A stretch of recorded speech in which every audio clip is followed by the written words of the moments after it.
আশা করি তোমরা সবাই ভালো আছো। আজকে আমরা যেই মেইনসে আসা 2026 একটি ম্যাথ নিয়ে আলোচনা করব। এটা হচ্ছে মোশনের ম্যাথ। সো চলো শুরু করা যাক। সো এখানে কি দিছে, two cars A and B each of mass 10⁻³ আর moving on parallel tracks separated by a distance of 10 metre in same direction with speed 72 kilometre per hour and 36 kilometre per hour. Okay, so এটার মানে কি? এটার মানে হচ্ছে দুইটা কার আছে এ and B. So ওদের দুজনেরই ভর কত? 10⁻³ কেজি।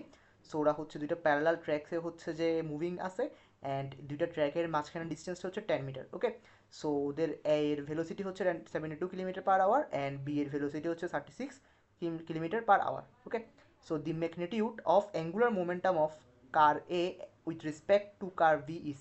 সো আমাকে আস্ক করতে হচ্ছে যে বি এর সাপেক্ষে, বি গাড়ির সাপেক্ষে এ গাড়ির বেগটা হচ্ছে কত।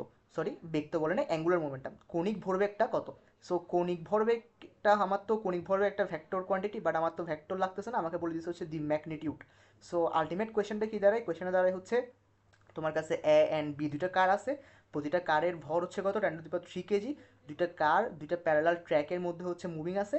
সো দুইটা প্যারালাল ট্র্যাকের মাঝখানে ডিস্টেন্সটা কত? দুইটা প্যারালাল ট্র্যাকের মাঝখানে ডিস্টেন্সটা হচ্ছে 10 মিটার। ওকে, সো এ কারের velocity 72 kilometre per hour and B কারের velocity 36 kilometre per hour. So B কারের সাপেক্ষে এ কারের কৌণিক ভরবেগের মানটা কত? ওকে, সো আমরা কী করবো? আমরা ফার্স্টেই হচ্ছে সলভে শুরু করার ফার্স্ট স্টেপে আমরা এই বি কারের সাপেক্ষে এই কারের বেগটা বের করে ফেলি। সো বি কারের সাপেক্ষে আমরা জানি যে যে হচ্ছে আমরা যার সাপেক্ষে ভেলোসিটিটা বের করি ওকে অলওয়েজ আমরা মাইনাস করি। তাহলে আমরা যদি বি কারের সাপেক্ষে এই কারের বেগটা বের করি তাহলে আমরা কী করবো? 72 - 36। ওকে, সো 72 - 36 এইখানে। সো 72 কিলোমিটার পার আওয়ার, এটাকে যদি হচ্ছে আমরা মিটার পার সেকেন্ডে কনভার্ট করি এটা কত হয়? 20 মিটার পার সেকেন্ড। অ্যান্ড আমরা যদি হচ্ছে বি এর ভেলোসিটিকে মিটার পার সেকেন্ডে কনভার্ট করি এটা কত হয়? 10 মিটার পার সেকেন্ড। তাহলে যেহেতু বি এর সাপেক্ষে এ এর বেগ, ওকে, সো বি এর সাপেক্ষে এ এর বেগ, বি এর সাপেক্ষে যার সাপেক্ষে তার আগে অলওয়েজ মাইনাস। তাহলে 20 - 10 কত আসে? 10 মিটার পার সেকেন্ড। তাহলে 10 মিটার পার সেকেন্ড এটা কি? এটা হচ্ছে বি এর সাপেক্ষে এ এর বেগ। ওকে, না আমাকে তো বি এর সাপেক্ষে এ এর বেগ চাই না, আমাকে চাইছে হচ্ছে যে অ্যাঙ্গুলার মোমেন্টাম, কৌণিক ভরবেগ। সো আমরা কৌণিক ভরবেগ ইকুয়াল টু কী জানি? এম ভি আর। সো আমরা হচ্ছে যে এম তো দুজনেরই সেম। সো এম কত? 10⁻³ কেজি। অ্যান্ড ভি, ভি কি? ভি নর্মাল ভি তো হবে না, যেহেতু এখানে বলছে বি এর সাপেক্ষে এ এর কৌণিক ভরবেগ। সো আমরা ভি এর সেখানে বসাবো হচ্ছে বি এর সাপেক্ষে এ এর বেগ। ওকে, সো বি এর সাপেক্ষে এর বেগ ইন্টু আর। সো এখানে আরটা কত? আরটা হচ্ছে ওদের মাঝখানে যে ডিস্টেন্সটা আছে ওই ডিস্টেন্সটাই। সো আরটা কী হবে? আরটা হবে 10 মিটার।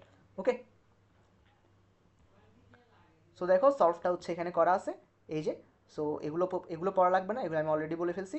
জাস্ট এই জায়গাটা দেখো যে এম ভি আর। সো আমার আনসার চলে আসে কত? 10⁵ জুল সেকেন্ড। তাহলে আমার আনসার কত? আমার আনসার হচ্ছে 10⁵ জুল সেকেন্ড, 10⁵ অর্থাৎ আনসার হচ্ছে বি। ওকে, সো এখানে যে জিনিসটা আমার থেকে মনে রাখা লাগবে ওই জিনিসটা হচ্ছে যে যদি কারো সাপেক্ষে অন্য কারো কৌণিক ভরবেগ বলে তাহলে আমরা এম ভি আরই করবো, শুধু সেখানে যে ভিটা আছে ওই ভিটা হবে হচ্ছে যার সাপেক্ষে যে বস্তুর কৌণিক ভরবেগ বলছে ওই সাপেক্ষ বেগটা, অর্থাৎ আপেক্ষিক বেগটা। নর্মাল বেগ বসালে হবে না। সো আশা করি তোমরা সবাই বুঝতে পেরেছো। সো আমরা নেক্সট ক্লাসে হচ্ছে নেক্সট লেকচার ভিডিওতে হচ্ছে যে কোয়েশ্চেন নং 2টা নিয়ে আলোচনা করব। সবাইকে ধন্যবাদ।